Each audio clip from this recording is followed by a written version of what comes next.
दोस्तों नमस्कार, स्वागत है आपका हाइप क्लासेस में। मैं हूं शिवाजी। हमने जो पिछला वीडियो देखा था वह बिहार विशेष पर आधारित था और आज का वीडियो भी हमारा बिहार विशेष है। मैंने पहले कहा था आपसे, जैसे मैंने कि मॉडर्न इंडिया किया है, कुछ चैप्टर्स किए हैं, कुछ चैप्टर करना है, फिर बिहार में करवा रहा हूँ। करंट अफेयर्स के भी क्लासेस होंगे, मैथ और साइंस के क्लासेस हो रहे हैं। तो हमारा प्रयास है कि जो जो विषय पूछा जाता है वो आपको हाइप क्लासेस पर अवेलेबल हो जाए।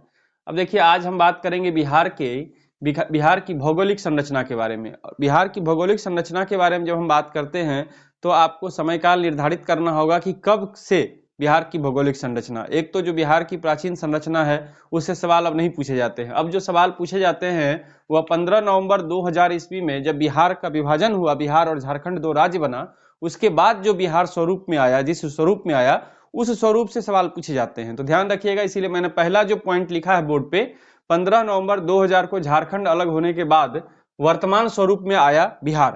तो 2000 के बाद जो स्वरूप है उस पर हम चर्चा करेंगे।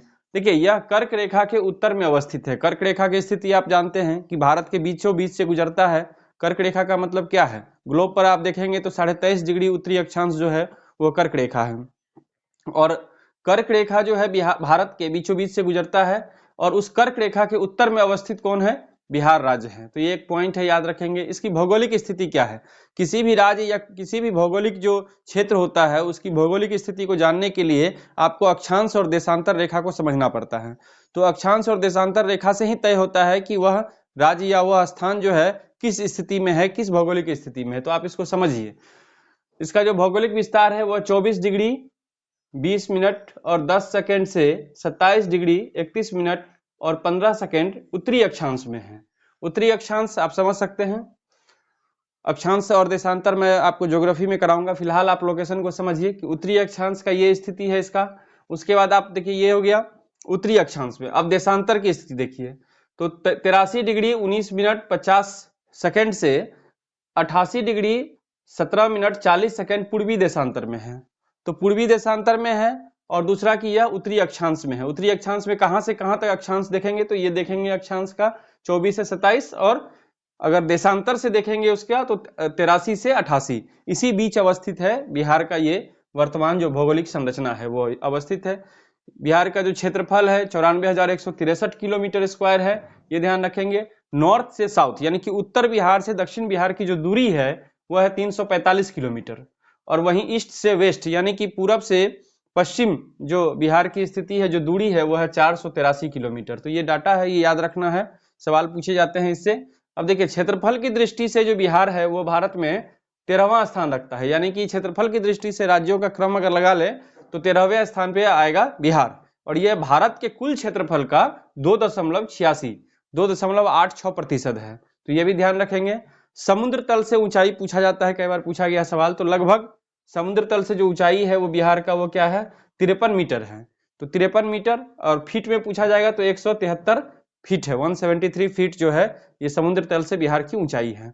अब देखिए, बिहार की जो संरचना है, जो भूगर्भिक संरचना है, उस भूगर्भिक संरचना को समझिए। यानी कि जो धरातलीय संरचना है पूरे बिहार का उसको आप समझिए। तो भूगर्भिक संरचना को समझने के लिए आपको पूरे भूगर्भ को, पूरे जो बिहार का जो भौगोलिक भूगर्भ है उसको 4 भागों में बांटना होगा, और फिर आप इसको समझ पाएंगे। 4 भागों में बांटेंगे तो सबसे पहले जो है वह धारवाड़ चट्टान से बना हुआ जो क्षेत्र है, यानी कि धारवाड़ चट्टान का जो विस्तार है, आप जानते हैं कि धारवाड़ जो है सबसे प्राचीन चट्टान है, तो उसका जो विस्तार वाला क्षेत्र है उसको आप समझ लीजिए। अभी मैं अगर आपको बताऊं तो जो बिहार का दक्षिण का भाग है, यानी कि दक्षिण बिहार जो है, इसको पठारी भाग आप समझ सकते हैं, वो जो छोटा नागपुर पठार का ही विस्तार है। तो धारवाड़ चट्टान से शुरू होता है और फिर विंध्यन चट्टान का विस्तार है कुछ पार्ट, कुछ टर्शियरी चट्टान का विस्तार है और कुछ क्वार्टिनरी चट्टान का विस्तार है। ये समय काल है। इस समय काल में जो डेवलपमेंट हुए हैं भूगर्भिक, उसके बारे में ये है।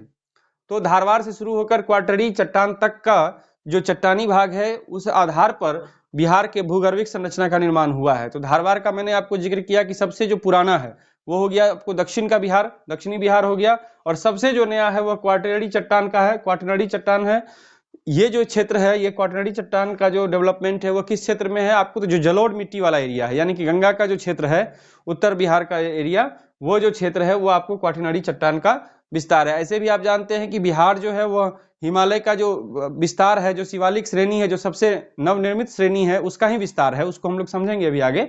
तो फिलहाल आप समझिए कि धारवाड़ से लेकर के क्वाटरनरी चट्टान तक का जो ये है 4 भागों में बांटकर बिहार के भूगर्भिक संरचना को हम लोग समझेंगे। अब देखिए ये जो समय काल है, धारवाड़ चट्टान का जो विकास हुआ है वो किस समय हुआ था? प्री कैम्ब्रियन काल में हुआ है। तो आपसे सवाल पूछा जाएगा कि बिहार का जो सबसे प्राचीन चट्टान धारवाड़ चट्टान का जो एरिया है, या ऐसे सवाल पूछ देगा कि बिहार का जो दक्षिणी पठारी एरिया है या जो छोटा नागपुर पठार का विस्तार है दक्षिण बिहार, वह किस काल का है? तो सवाल होगा तो उसका उत्तर होगा प्री कैम्ब्रियन काल का है। और जो सबसे नया है वो है क्वाटिनरी काल का। सबसे नया यानी कि जलोढ़ मिट्टी वाला जो एरिया है, जो मैंने आपको कहा, उसको अभी अलग अलग करके हम समझेंगे। यानी कि धारवाड़ चट्टान का कौन कौन सा एरिया है वो समझेंगे, फिर विंध्यन चट्टान का कौन कौन सा एरिया है, फिर टर्शियरी चट्टान का कौन कौन सा एरिया है, फिर क्वाटिनरी चट्टान का कौन कौन सा एरिया है। इसको हम लोग अलग अलग समझेंगे। लेकिन आप फिलहाल ये समझिए कि बिहार में प्री कैम्ब्रियन से लेकर क्वाटिनरी काल तक का जो भूगर्भिक संरचना है वो उपलब्ध है, वो मौजूद है। तो सबसे प्राचीन से लेकर सबसे नवीन है ये, सबसे प्राचीन से लेकर सबसे नवीन है। सबसे प्राचीन धारवाड़ और सबसे नवीन क्वाटिनरी चट्टान है। अब देखिए भूगर्भिक जो संरचना है उसको अब अलग अलग करके हम लोग देखते हैं। सबसे पहले आप देखिए धारवाड़ जो चट्टान है, देखिए धारवाड़ चट्टान का क्षेत्र क्या है और किस समय काल का है। तो यह जो है यह प्री कैम्ब्रियन युग का है। मैंने पहले ही कहा था कि सबसे प्राचीन जो है वह धारवाड़ चट्टान है और यह प्री कैम्ब्रियन युग का है, इसलिए सबसे प्राचीन है। अब ये तो सवाल पूछा ही जाएगा, साथ ही साथ कौन सा क्षेत्र है। तो देखिए दक्षिण पूर्व में, दक्षिण पूर्व चले जाइए, बिहार का जो दक्षिण और पूर्व का हिस्सा है उस क्षेत्र में आप चले जाइए। दक्षिण पूर्व का जो हिस्सा है उसमें जमुई, नवादा, मुंगेर की पहाड़ी, फिर खड़गपुर, राजगीर, बोधगया, ये जो क्षेत्र है आपका, ये दक्षिण पूर्व का एरिया है। इसको आप समझिए। ये जो जिला वाइज मैंने लिख दिया है तो और आसान हो जाएगा समझना। ये सब जो क्षेत्र है ये धारवाड़ चट्टान के अंतर्गत आने वाला क्षेत्र है। इसमें कौन कौन से खनिज पाए जाते हैं धारवाड़ चट्टान में? महत्वपूर्ण है शिस्ट, नीस, ग्रेनाइट, फाइलाइट और क्वार्जाइट। ये जो खनिज का नाम मैंने लिखा है, ये सब खनिज जो है वो धारवाड़ चट्टान के मुख्य खनिज है। इस तरह से भी सवाल पूछे जाते हैं। उसके बाद कुछ निक्षेप भी पाए जाते हैं, जैसे कोबाल्ट के भी निक्षेप हैं, मैग्नीज के भी, अब्रक के, क्रोमियम, इन सब धातुओं का भी जो है निक्षेप इसमें पाया जाता है। तो ये सब थोड़ा सा आप ध्यान रखेंगे कि कौन कौन सा चीज पाया जाता है, कौन से खनिज पाए जाते हैं, मुख्य रूप से कौन पाया जाता है और कम मात्रा में क्या पाया जाता है। ये तो सवाल पूछ ही सकता है आपसे कि मुख्य रूप से इसमें कौन से खनिज पाए जाते हैं धारवाड़ चट्टान में। तो ये लिस्ट याद रखेंगे आप लोग, किस क्षेत्र में है, किस काल का है, ये ध्यान रखिएगा।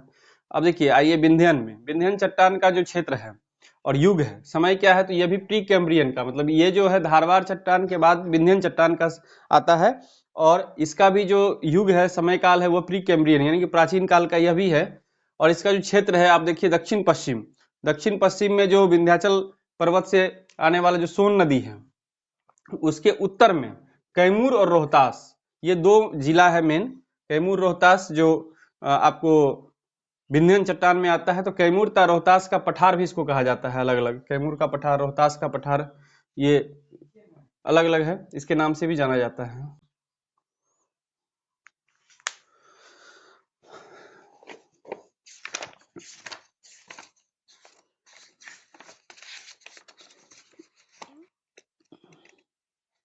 कैमूर और रोहतास अलग अलग जिला है ना हो मास्टर साहब, कि एक है?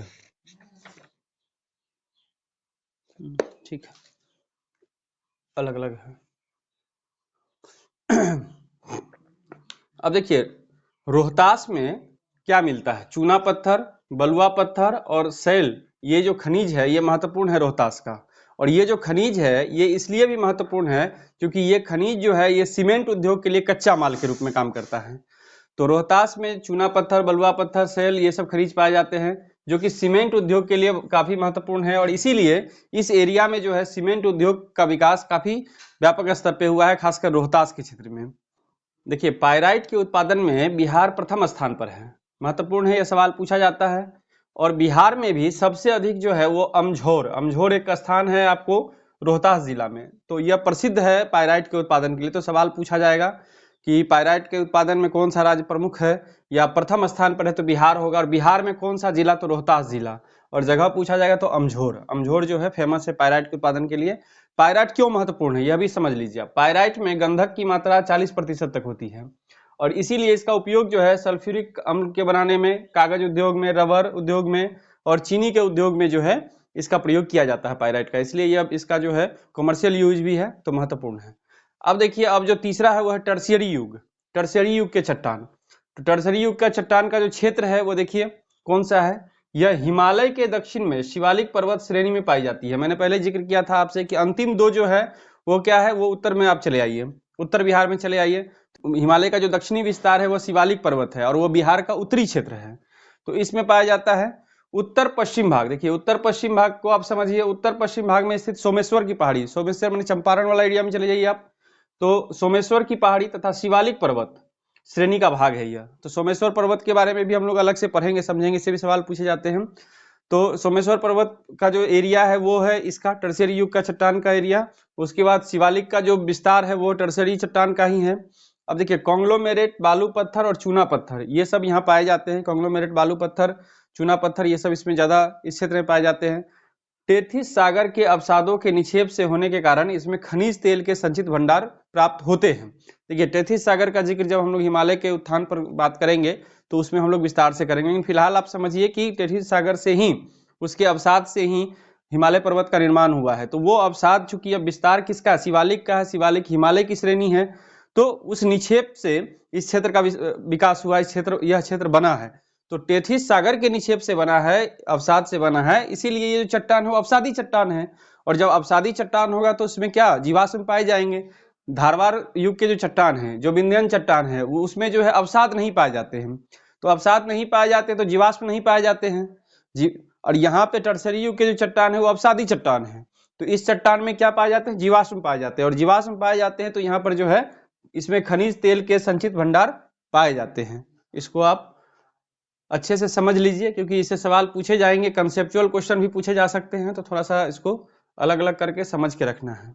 अब देखिए क्वार्टिनरी चट्टान का देखते हैं कि विस्तार किस किस क्षेत्र में है और किस काल में इसका निर्माण हुआ है। तो इसका निर्माण हुआ है प्लीस्टोसिन तथा होलोसिन, जो कि सबसे हाल का जो समय काल है वो है प्लीस्टोसिन और होलोसिन। तो इस काल में क्वार्टिनरी चट्टान का निर्माण हुआ है। पहले भी हमने देखा था कि क्वार्टिनरी जो है सबसे बाद का, माने कि नया विकसित जो क्षेत्र है, चट्टान है।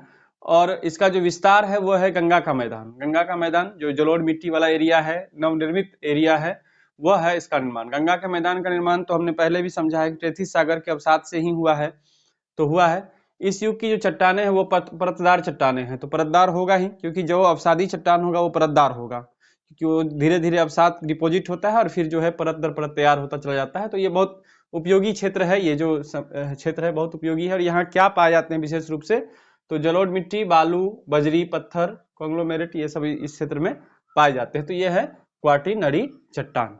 तो ये भूगर्भिक संरचना पर हमने बिहार का बात किया। अब हम लोग समझेंगे बिहार की भौतिक संरचना क्या है, किस तरह से बिहार बटा हुआ है। तो इसके भौतिक संरचना को समझिए। सवाल इस तरह से भी पूछा है कि बिहार को कितने भौतिक संरचना में बांटा गया है, ऐसा भी सवाल पूछा है। तो 3 भौतिक संरचना में हमने बांट दिया है इसको। एक जो शिवालिक का पर्वतीय क्षेत्र है, शिवालिक आप देख रहे हैं जो उत्तर बिहार है वो शिवालिक का विस्तार है। तो उत्तर भारत का जो क्षेत्र हो गया शिवालिक का पर्वतीय क्षेत्र। उसके नीचे आइए आप, जो मध्य बिहार है वो है बिहार का मैदानी क्षेत्र, जो गंगा के मैदान का जो क्षेत्र है, गंगा से जो विस्तृत, गंगा के डिपोजिशन से, उसके जो जलौढ़ से जो क्षेत्र बना है वो है बिहार का मैदान, यानी कि गंगा का मैदान भी इसको आप कह सकते हैं। इसको भी हम लोग आगे और विस्तार से समझेंगे। फिर देखिए दक्षिण का एरिया, तो 3 भाग में बांट दिया गया है। सबसे ऊपर शिवालिक का पर्वतीय क्षेत्र का विस्तार, फिर बीच वाला जो है वो बिहार का मैदान यानी गंगा का मैदान, और सबसे नीचे जो है वो दक्षिण का पठारी क्षेत्र है, जो कि किसका विस्तार है, छोटा नागपुर के पठार का ही विस्तार है। तो ये 3 भागों में हमने बांट दिया भौतिक संरचना के आधार पर बिहार को। अब एक एक करके समझिए। शिवालिक का जो पर्वतीय क्षेत्र है उसको फिर से हम लोग 3 भाग में बांटते हैं। इसको आप देखिए पश्चिम से पूरब की ओर हम लोग बढ़ रहे हैं, इसको बांटिए आप। सोमेश्वर श्रेणी, सोमेश्वर श्रेणी, आइए आप सबसे पहले सोमेश्वर श्रेणी है पहला, इसका जो पार्ट है शिवालिक का पर्वतीय क्षेत्र का। दूसरा है हरहा घाटी, इसी को दून घाटी भी कहते हैं। और तीसरा है रामनगर दून की पहाड़ी। तो ये 3 भाग में शिवालिक का पर्वतीय क्षेत्र बांट दिया गया है। इसको अलग अलग हम लोग समझते हैं। सोमेश्वर श्रेणी कौन सा क्षेत्र है, क्या महत्वपूर्ण है, इसको हम लोग समझेंगे। फिर इसी तरह इसको भी, फिर इसको भी, और फिर बिहार का जो मैदानी क्षेत्र है उसको भी बांटेंगे 2 भाग में, उसको हम लोग आगे समझेंगे, फिर इसको समझेंगे। अब देखिए, सबसे पहले जो शिवालिक पर्वतीय क्षेत्र है उसको हमने 3 भागों में बांटा था, उस 3 भाग को अलग अलग समझेंगे। लेकिन शिवालिक का एक ओवरव्यू आप देख लीजिए कि उत्तर पश्चिम में लगभग 932 किलोमीटर स्क्वायर में यह फैला हुआ है। तो 932 वर्ग किलोमीटर में फैला हुआ ये क्षेत्र है शिवालिक का पर्वतीय क्षेत्र। कौन सा क्षेत्र है, तो उत्तर पश्चिम, आप समझ सकते हैं। ये देखिए मैंने मैप में दिखाई, ये वाला पार्ट है उत्तर पश्चिम का जो क्षेत्र है, ये इस तरह से, ये वाला जो क्षेत्र है ये है उत्तर भी और पश्चिम भी, ये शिवालिक का क्षेत्र है। इसकी जो औसत ऊंचाई है वो 80 से 850 मीटर तक इसकी ऊंचाई है। 932 स्क्वायर वर्ग किलोमीटर में फैला हुआ है ये।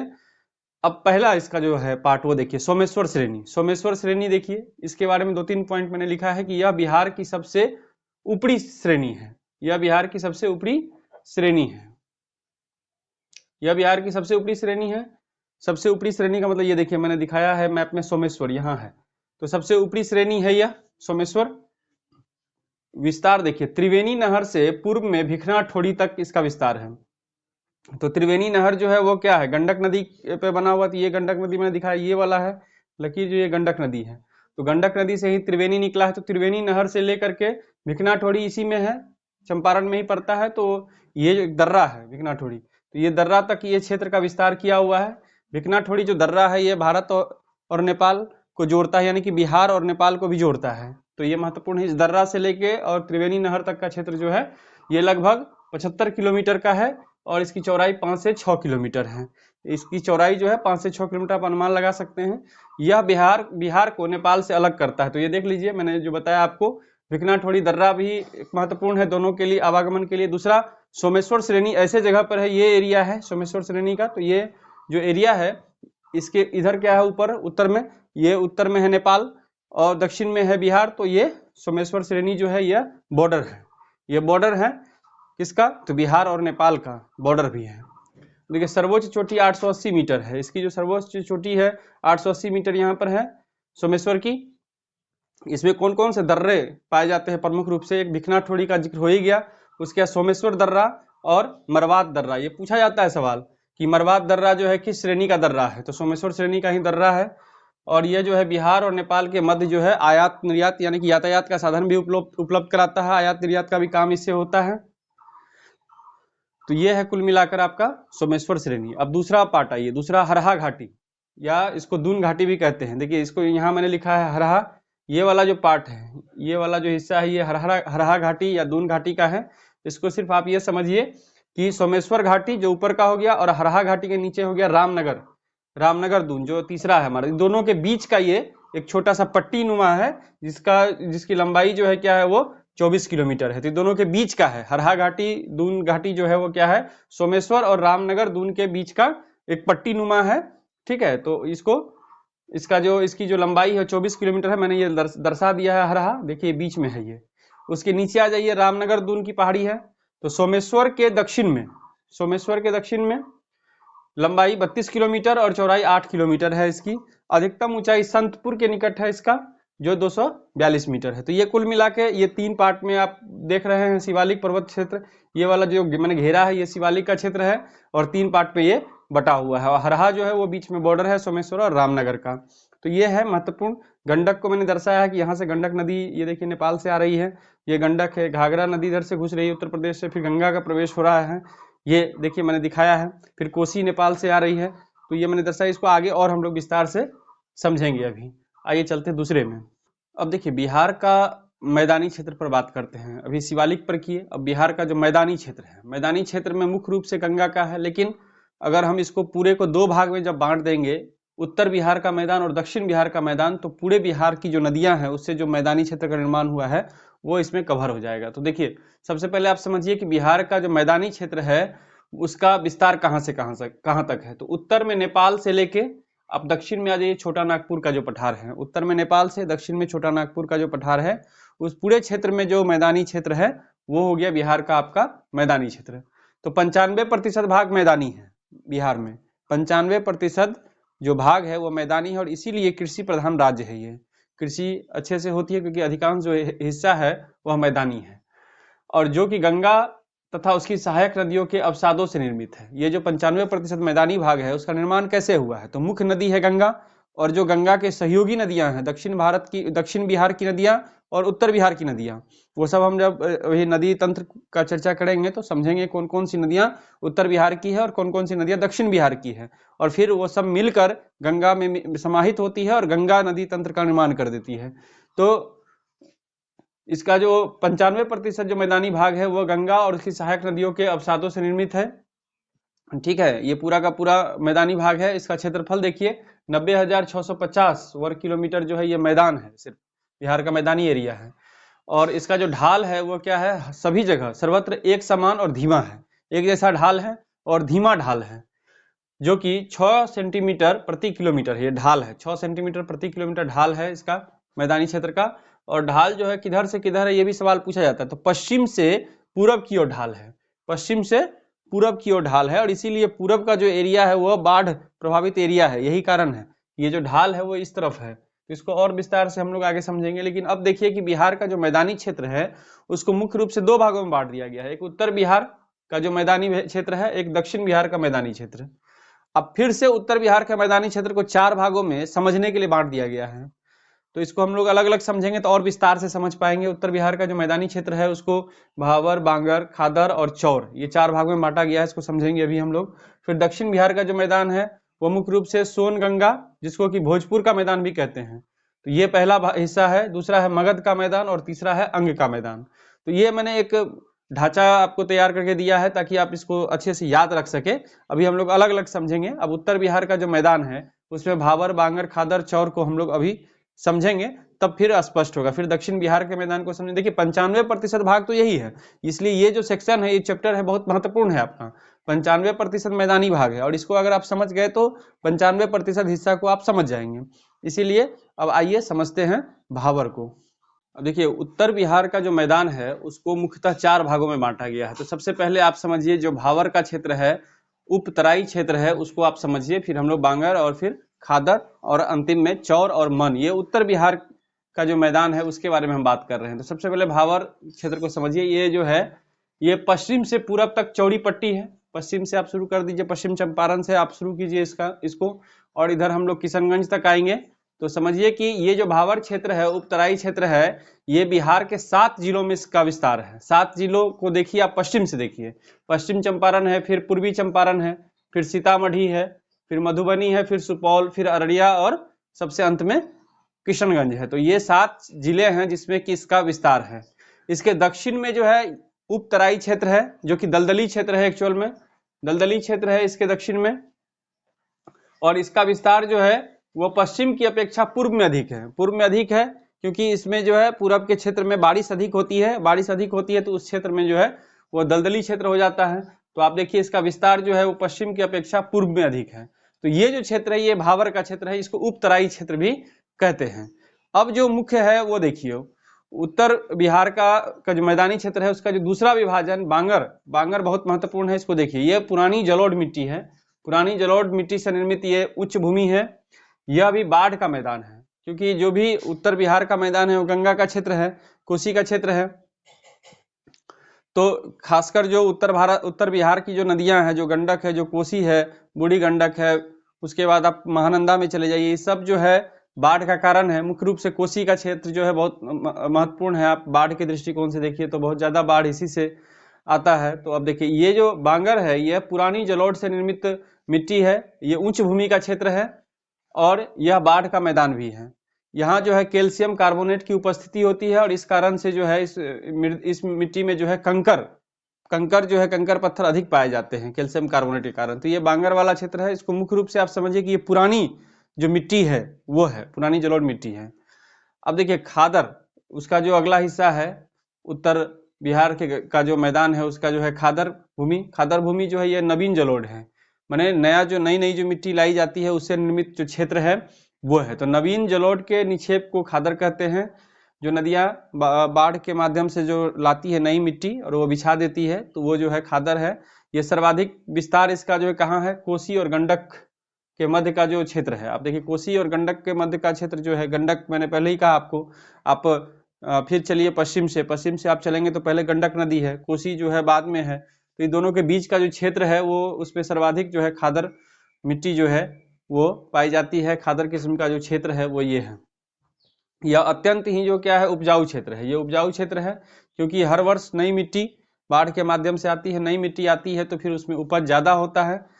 इसमें बालू, रेत, पंक और चिकनी मिट्टी के निक्षेप पाए जाते हैं। वो तो पाया ही जाएगा कि ये निक्षेप है। इसीलिए विसर्पण के कारण छारन झील और गोखुर झील और दियरा भूमि का निर्माण होता है। यहाँ पर देखिए छारन झील, गोखुर झील और साथ ही साथ दियरा भूमि का निर्माण भी इसी खादर मिट्टी से होता है। या आप ऐसे समझिए कि जो उत्तर बिहार का जो मैदानी क्षेत्र है, ये मैदानी क्षेत्र की एक विशेषता है कि इसमें जो है जो छारन झील है उसका निर्माण होगा या गोखुर झील का निर्माण होगा। छारन झील या गोखुर झील का निर्माण क्यों होता है आप जानते हैं। कोई भी जो बड़ी नदी जो है विसर्पण करती है, यानी कि अब एक दिशा बदलती है, तो दिशा बदलने के कारण जो है जो क्षेत्र कटता है उस क्षेत्र में जल जमाव होता है और फिर वो जो है छारन झील या गोखुर झील कहलाता है। और वो जो क्षेत्र छोड़ता है उसी क्षेत्र को दलदली भूमि को दियरा भूमि भी कहते हैं। तो दियरा भूमि का निर्माण होता है। दियरा भूमि में राघोपुर दियरा बहुत प्रमुख है, आगे भी हम लोग समझेंगे। तो ये जो क्षेत्र है बहुत महत्वपूर्ण है। अब देखिए अगला जो है चौड़ या मन। चौड़ या मन एक ही बात है, और ये जो है ये खासकर प्राकृतिक रूप से जलमग्न निम्न भूमि है। जलमग्न निम्न भूमि ऐसा क्षेत्र जो गड्ढा वाला एरिया है और वहां पानी भरा हुआ है या दलदली है, तो वो चौड़ या मन कहलाता है। पूर्वी चंपारण में बहादुरपुर और सुंदरपुर ये चौर है दोनों। बहादुरपुर तथा सुंदरपुर ये दलदली क्षेत्र होता है, तो ये चौर है। उसके बाद पश्चिम चंपारण में आइए आप, जो लखनी चौर है, लखनी चौर भी पूछा गया सवाल है। ये पश्चिम चंपारण एरिया में पाया जाता है, तो ये महत्वपूर्ण है। यह मुख्यतः छारन झील है। यह मैंने पहले ही आपको बताया कि छारन झील जो नदी के विसर्पण के कारण निर्माण होता है और उसमें जल जमाव हो जाए वो दलदली क्षेत्र का निर्माण कर देता है, तो ये छारन झील है। और इसी को मन भी कहते हैं, जैसे पिपरा मन, सिमड़ी मन, उसके बाद माधोपुर मन, टटड़िया मन, ये सब महत्वपूर्ण है। इसमें ये चौड़ या मन में जो जल जमाव होता है, जो जल होते हैं वो गहरे और मीठे जल होते हैं, माने गहराई तक इसका होता है जल, और ये जल जो है स्वाद में मीठे होते हैं। ये जल बड़ा उपयोगी है, क्यों? क्योंकि इस जल में मत्स्य पालन होता है, यानी मछली का पालन होता है। इस जल से सिंचाई का कार्य होता है। इस एरिया में पक्षी विहार का निर्माण होता है, पक्षियों का आवागमन होता है, तो पक्षी विहार निर्माण होता है, पर्यटन को बढ़ावा मिलता है इससे। और मखाना बहुत महत्वपूर्ण है, मखाना का उत्पादन बहुत ज्यादा इस क्षेत्र में होता है, क्योंकि मखाना का आपको पता ही है, मखाना जल जहाँ जल का जमाव होता है उसी क्षेत्र में होगा। तो ये जो चौर या मन है या छारन झील, गोखुर झील है, इसमें जल जमाव भी होता है। नदी जो विसर्पण करती है तो वो जो एरिया छोड़ती है वो गड्ढा एरिया होता है, उसमें जल का जमाव होता है और उस जल में जो है मखाना की खेती होती है। इसीलिए बिहार के उत्तर पूर्व, देखिए उत्तर पूर्व का मतलब क्या हो गया, किशनगंज, अररिया, ये जो एरिया है ये मैंने आपको यहाँ जो दिखाया है, किशनगंज, अररिया, सुपौल, मधुबनी, सीतामढ़ी का जो एरिया है, इधर से आप चलिए पूरब से पश्चिम की ओर चलिए, तो आप देखिए जो उत्तर और पूरब का जो क्षेत्र है वो निम्न भूमि दलदली क्षेत्र है, जलमग्न क्षेत्र है, और विश्व का लगभग 90% मखाना का उत्पादन जो है इसी क्षेत्र से किया जाता है। तो ये महत्वपूर्ण है आपके लिए, इसको आप ध्यान रखेंगे। अब उत्तर बिहार के मैदान के बाद आइए दक्षिण बिहार के मैदान को समझते हैं। तो दक्षिण बिहार का जो मैदान है वह गंगा के दक्षिण और छोटा नागपुर के पठार तक विस्तृत है, यानी कि जो गंगा नदी बीचों बीच है उसके दक्षिण का हिस्सा, नीचे चले जाइए आप छोटा नागपुर तक, छोटा नागपुर तक इसका विस्तार है जो दक्षिण बिहार का मैदान है। चौड़ाई पश्चिम से पूरब की ओर घटती चली जाती है। आप बिहार का मैप भी देखिएगा तो आपको समझ में आएगा कि जो पश्चिम का एरिया है ज्यादा चौड़ा है, और फिर आप पूरब की ओर आइए तो इसकी चौड़ाई घटती जाती है।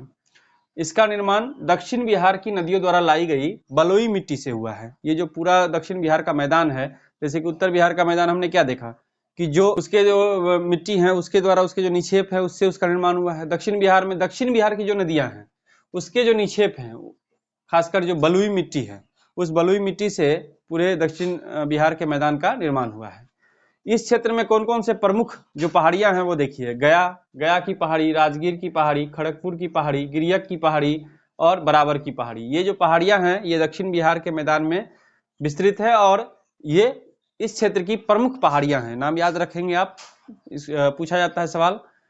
इसमें दक्षिण से रामशिला, जेठियन, प्रेतशिला, बिहार शरीफ की पीर पहाड़ी, ये सब जो है दक्षिण से आप जाइए। ये सब एक्चुअल में पड़ता है झारखंड का एरिया है, जो छोटा नागपुर का एरिया है उसमें है, लेकिन ये दक्षिण से बिहार में सटे हुए हैं, दक्षिण बिहार में।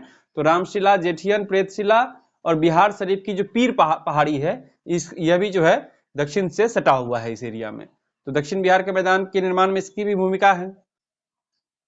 अब देखिए, नदियों के निक्षेप से प्राकृतिक तटबंध का निर्माण हुआ है। जो निक्षेप, जो डिपोजिशन है, नदियां लाती है, अवसाद लाते हैं, जो भी निक्षेप लाते हैं, बालुई मिट्टी लाते हैं, उसको जमा हो के क्या हुआ है, तटबंध बन गया है। उसको क्या बोलेंगे, प्राकृतिक तटबंध है। ये मानव द्वारा निर्मित नहीं है, ये अपने आप निर्मित है, तो प्राकृतिक तटबंध है। और दक्षिण की कुछ नदियां ऐसी हैं जो कि गंगा में नहीं मिलती, वो गंगा के समानांतर बहती है, और अधिकांश नदियां दक्षिण की यही है। जिस तरह जैसे देखिए पुनपुन, क्यूल नदी, फल्गु नदी, ये जो नदियां हैं ये गंगा में मिलती नहीं है, गंगा के समानांतर बहती है। जब हम नदी तंत्र करेंगे तो और अच्छे से समझेंगे। और ये इसी क्षेत्र की नदियां हैं, यानी कि दक्षिण बिहार की नदियां हैं ये पुनपुन, क्यूल, फल्गु प्रमुख नदियां हैं। सोन के बारे में भी बात करेंगे हम लोग, लेकिन सोन भी मिल जाती है गंगा में, ये सब समानांतर बहती है। प्राकृतिक तटबंध के दक्षिण में जलमग्न निम्न भूमियों को टाल, ताल या तालाब कहते हैं। तो ये जो तटबंध का चर्चा मैंने किया, जो निक्षेप जमा होते हैं उसे तटबंध बनता है। तटबंध के दक्षिण में, अब तटबंध बन जाएगा, एक ऊंचा एरिया हो जाएगा, तो नीचे क्या होगा, जलमग्न होगा, यानी कि जल जमाव होगा। तो जल जमाव होने से जो क्षेत्र बनते हैं, जो भूमि बनता है, उसको क्या बोलते हैं, टाल, इसी को ताल या इसी को तालाब, तीनों कह सकते हैं, टाल, ताल या तालाब कहते हैं।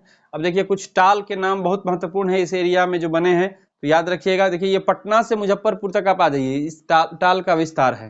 तो देखिए मोकामा टाल, सिंघोल टाल, बरहिया टाल, पूछा गया है बरहिया टाल से सवाल, फिर मोर टाल, कावर ताल आ जाइए आप बेगूसराय।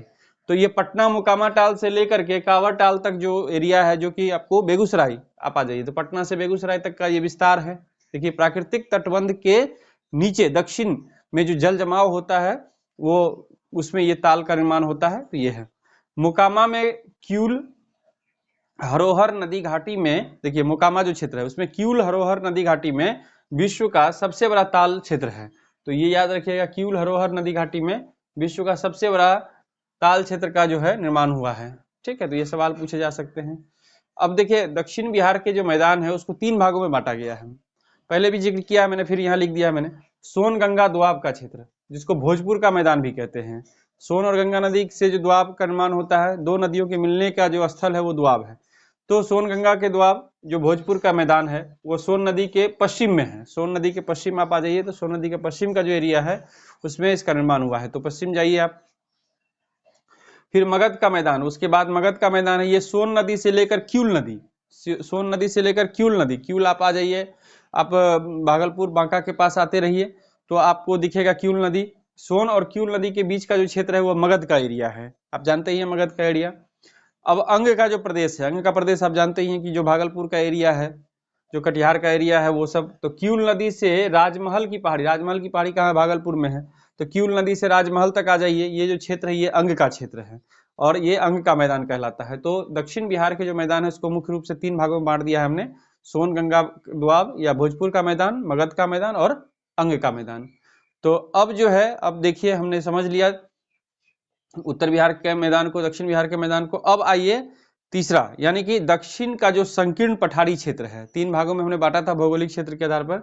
तो जो तीसरा था दक्षिण का संकीर्ण पठारी क्षेत्र। अब दक्षिण का जो संकीर्ण पठारी क्षेत्र है वो सबसे नीचे का एरिया, वह जो है 2 भागों में बटा हुआ है, एक कैमूर का पठार और दूसरा खड़गपुर की पहाड़ी। तो कैमूर का पठार जो पश्चिम का एरिया है, जो पूरब का एरिया है वह खड़गपुर की पहाड़ी है। इसको थोड़ा थोड़ा हम लोग समझेंगे, आइए देखते हैं आगे।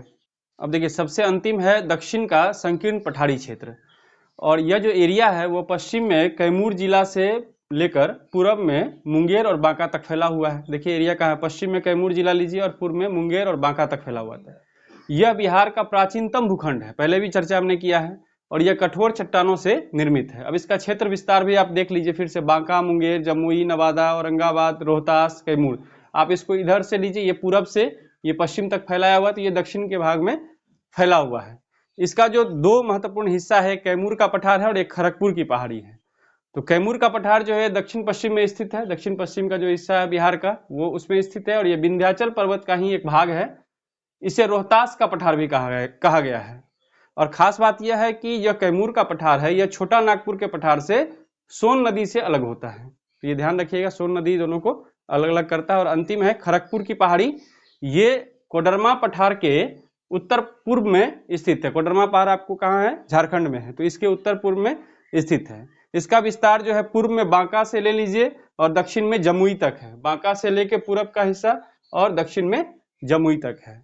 ये जो है यह धारवार क्रम की चट्टानें हैं जिसमें स्लेट, क्वार्जाइट, अब्रक, बॉक्साइट, एस्बेस्टस आदि खनिजें पाई जाती है। तो ये मुख्य रूप से आपको आज जो मैंने क्लास लिया है इसमें यह समझाया है कि बिहार की यह भौगोलिक संरचना कैसी है, सबको मैंने विस्तार से समझाया है। तो दोस्तों आप हाइप क्लासेस को देखते रहिए, शेयर कीजिए और हाइप क्लासेस को सब्सक्राइब जरूर कीजिए। धन्यवाद।